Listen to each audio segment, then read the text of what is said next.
11. Salmo 32, verso 11. Que diz assim: Alegrai-vos no Senhor e regozijai-vos, ó justos, exultai vós, todos que sois retos de coração. Glória a Deus por isso.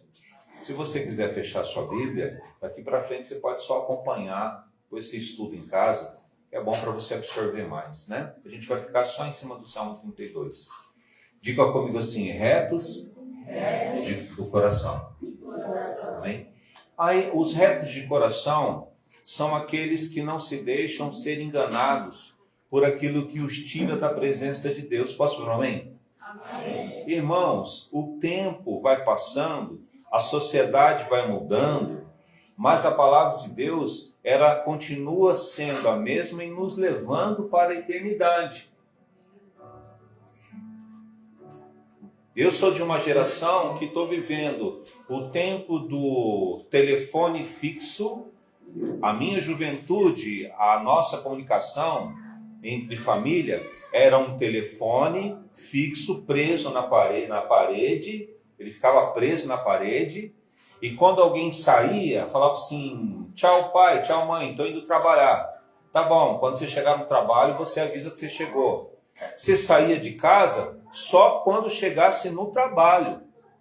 E se no trabalho a empresa permitisse que você ligasse para casa, para você poder avisar que você chegou no serviço.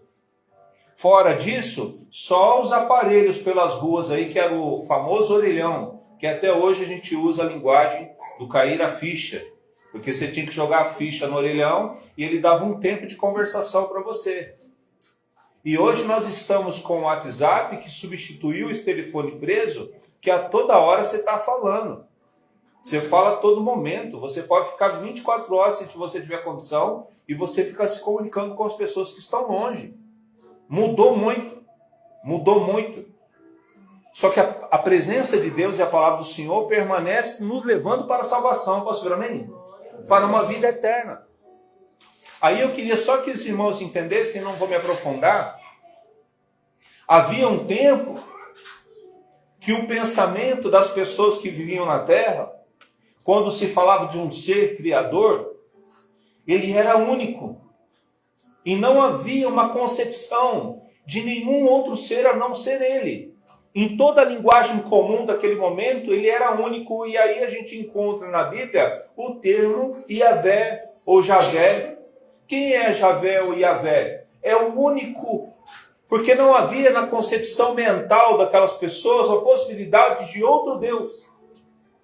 E aí uma mentalidade javista, quando a gente vai estudar, você encontra uma mentalidade javista, porque na época só havia um Deus.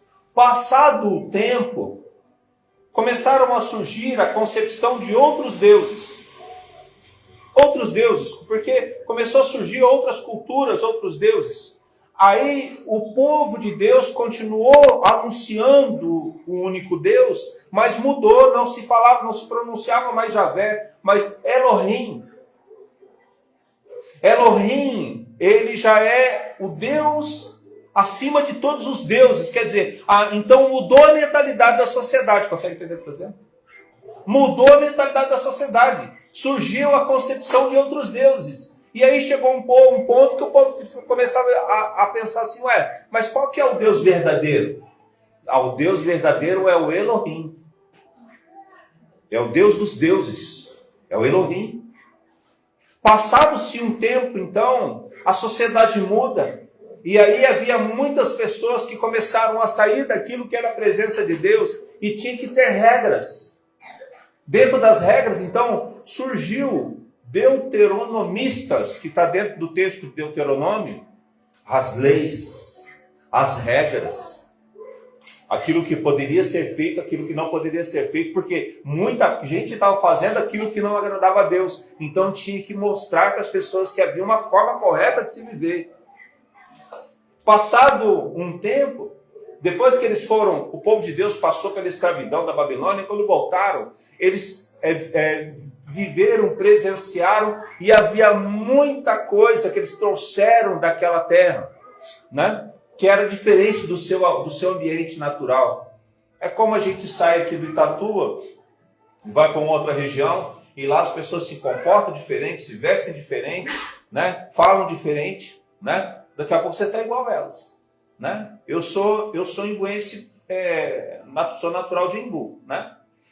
E teve um tempo que eu morei em Poços de Caldas, né? Fiquei acho que 5 anos em Poços de Caldas. Tem gente até hoje que me chama de mineiro, né? Porque na época que eu estava lá em Poços, eu acabei pegando um pouco da linguagem, né? Mas então, houve um tempo então que a sociedade muda, eles voltam do cativeiro, e aí os sacerdotes têm uma necessidade de trazer o povo à santidade, a sair do paganismo. Então surge a mentalidade sacerdotal, busca de pureza, busca de santidade, guardar o sábado. Então, por que eu estou dizendo isso para vocês? Porque entendam que as mentalidades vão mudando, a sociedade vai mudando, mas a palavra do Senhor permanece. E ela permanece nos levando a uma salvação. Glória a Deus por isso. A salvação. Hoje a gente está numa época em que a informação é muito rápida e transmitida para todo mundo ao mesmo tempo. Só que diante de tanta informação, tudo é temporário. A única coisa que realmente permanece é a nossa alma com o nosso Senhor Jesus Cristo. Amém? E aí quando eu olho para o Salmo 32, verso 11, em que a palavra do Senhor diz assim: alegrai-vos no Senhor, regozijai-vos, ó justos, exultai-vos, todos que sois retos de coração. Glória a Deus. Diga retos de coração. Em que momento que Davi fala isso? No momento que ele recebe um perdão. Um perdão do quê? Um perdão de uma traição. Ele cometeu uma traição. E no ato da traição, ele gerou sofrimento. Ele gerou sofrimento para a pessoa a qual ele envolveu, a mulher que ele se envolveu. Ela teve um sentimento ruim. Ele gerou morte naquela casa, que aquele marido acabou sendo morto. Ele trouxe esse sofrimento para dentro do palácio. Depois que ele entendeu, depois caiu a ficha, que a criança nasceu, resultado desse ato, ele pede para Deus, para que Deus deixe a criança viva. E Deus diz para ele: a criança não vai ficar viva. E junto com esse sofrimento, ele traz luto para dentro do palácio. Então esse sofrimento gerado, que depois alcançou a alma dele, teve um momento que o Senhor tirou ele desse sofrimento. Deus nos tira dos sofrimentos. Glória a Deus por isso. Deus tira você de todo tipo de sofrimento. Deus tira você de todo tipo de angústia. Deus arranca todo sentimento de trair e de ser traído. Em nome de Jesus Cristo, que nessa manhã a sua alma receba da parte de Deus este refrigério, esta alegria em que o salmista diz, esse regozijai, esse exultai, alcance a sua alma nessa manhã. Este poder sobrenatural de Deus, levando você a uma retidão de vida, em que todos os desvios que aconteceram contigo sejam apagados, e a partir deste momento você vive em retidão diante do Senhor, na alegria do Senhor, em nome de Jesus Cristo. Quem recebe? Amém? Aí então vamos para o verso primeiro, que diz assim: bem-aventurado aquele cuja iniquidade é perdoada e cujo pecado é coberto. Bem-aventurado o homem a quem o Senhor não atribui iniquidade, em cujo espírito não há dolo.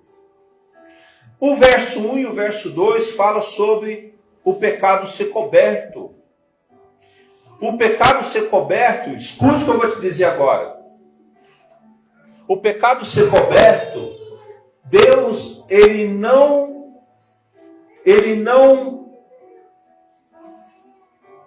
ele não se alegra e ele não faz parte da tua vida em pecado. Como é que se fala quando alguém concorda ou aceita ou não faz nada quando vê alguém errado? A pessoa vê alguém fazendo algo errado e ele não fala, ele acoberta. Ele não se pronuncia, ele cúmplice. Deus não é cúmplice do seu pecado. Consegue entender o que eu estou dizendo? Ele não é cúmplice. Tudo que está errado em você, Deus não quer que fique. Dá para entender o que eu estou dizendo? Quando o salmista está dizendo que Deus ele acoberta o pecado, e se acobertar o pecado de Deus, ele não é teu cúmplice, ele apaga isso da sua vida para você ter uma nova vida sem o pecado. Posso ver, amém? Então você tem que se converter do ato, você tem que se converter da atitude, você tem que parar de fazer o que você fazia. Quando o sangue de Jesus Cristo alcança a sua alma, aquilo que te levava ao sentimento de trair ou de traição, ele é cobertado por Deus, quer dizer, ele é arrancado. Ele não tem mais força para continuar sendo, ou continuar vivendo na tua vida, nem na sua história. Glória a Deus por isso. E aí, diante dos sonhos que eu tive essa noite, hoje de manhã, quando o Senhor falou sobre o momento que ele escreveu o Salmo, o salmista Davi escreveu o Salmo, Deus então colocou um resumo na minha mente. Deus é o nosso Criador, é o nosso Senhor. Posso falar amém? É o nosso Deus, é o nosso Yahvé, é o nosso Elohim, é o Senhor dos Senhores. Quem que é o diabo? O diabo é o amante. É aquele que oferece o prazer que vai levar a um sofrimento. O prazer que vai levar a um pecado.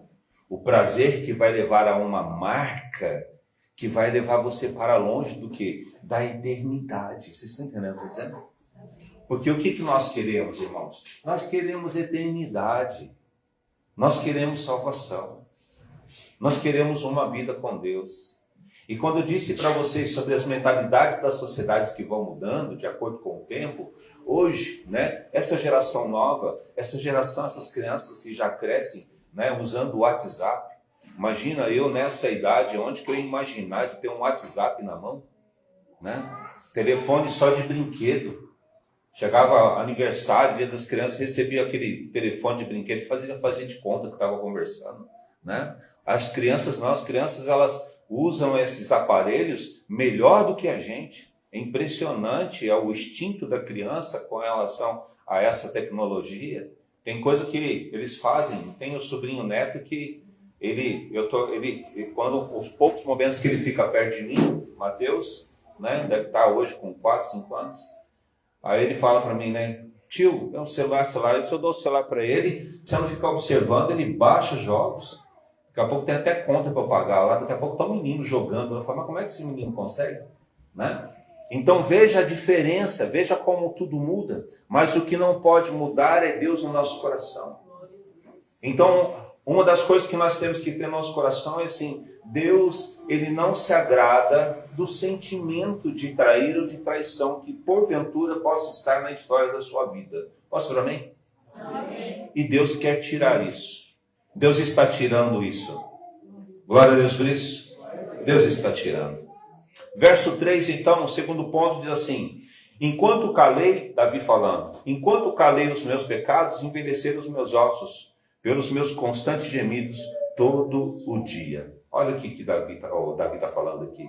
Ele está dizendo assim, que enquanto ele, mesmo com a consciência pesada, preste atenção, mesmo com a consciência pesada, mesmo tendo consciência de que eu fiz errado, mas eu não falo para ninguém, eu não mexo com isso permanece de alguma forma escondido em alguma área da minha vida.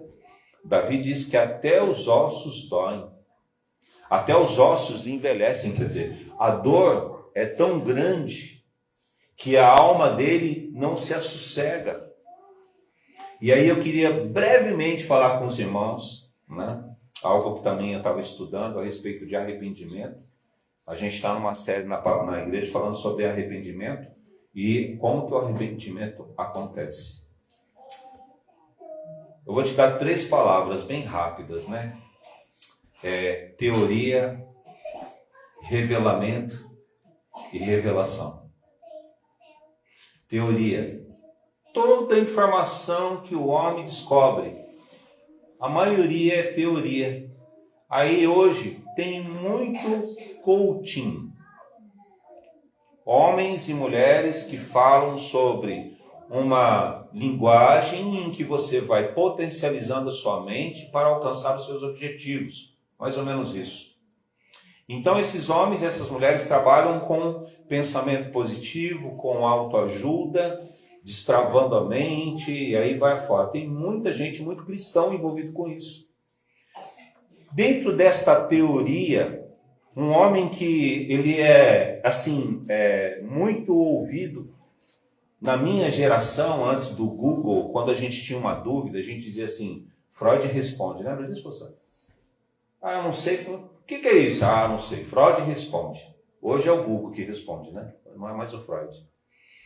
Freud, ele consegue analisar o ser humano e ele divide o cérebro, a mente da gente, a constituição da gente, em 3 áreas. E aí eu estava estudando na palavra e falei, olha que interessante. Não estou dizendo que é algo que está na minha cabeça, quero compartilhar com os irmãos. Ele fala do id, do ego e do superego. O id é um subconsciente. O id é o desejo.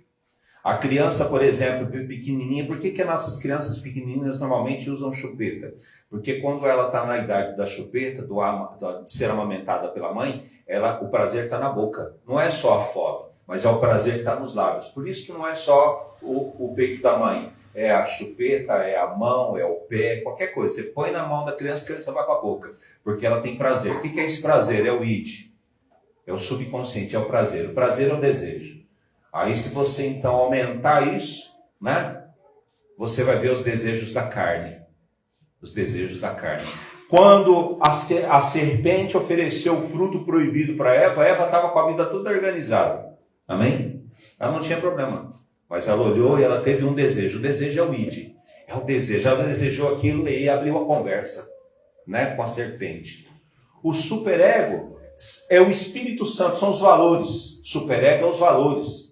É quando você vai trair e o Espírito Santo diz, está errado, não faça isso.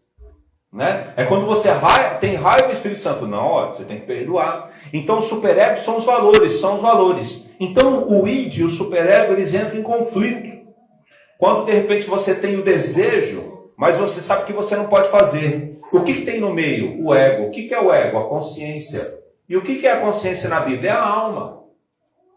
Então a alma, ela precisa resolver o conflito que há entre a carne e o espírito. A palavra do Senhor diz que o espírito está pronto, mas a carne é fraca. E o que nós temos então? Nós temos que lutar contra essa carnalidade. Para lutar contra essa carnalidade, nós não podemos nos calar com os pecados que há dentro de nós. Consegue entender o que eu estou dizendo a vocês?